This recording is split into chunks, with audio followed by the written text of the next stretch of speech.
তোমার নাম কি? জোরে বলো, জোরে বলো, জোরে বলো। সুজন। তুমি থাকো কই? বাসা কই? কুমিল্লা। কুমিল্লা কোন জায়গায়? গ্রামের নাম কি? গ্রামের নাম মনে নাই? তাইলে ইয়া ওই যে তেঁতুল জলা না কি যেন বললা তখন? তেঁতুল ঝরা।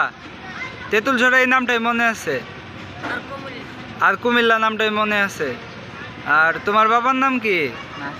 নাসির। উনি কি কাজ করে? মিস্ত্রি, রাজমিস্ত্রি। তোমার আম্মু?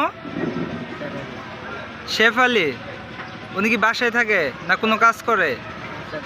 বাসায় থাকে। তারপর তোমার দাদা বা কারো নাম মনে আছে? দাদা, দাদি, চাচাদের মধ্যে কারো নাম বা ভাইদের মধ্যে কারো নাম? কারো নাম মনে আছে যাদের সাথে তুমি খেলাধুলা করতা? হ্যাঁ, মনে নাই? আচ্ছা যাক, সমস্যা নাই, আমরা খুঁজে বের করবো ইনশাল্লাহ।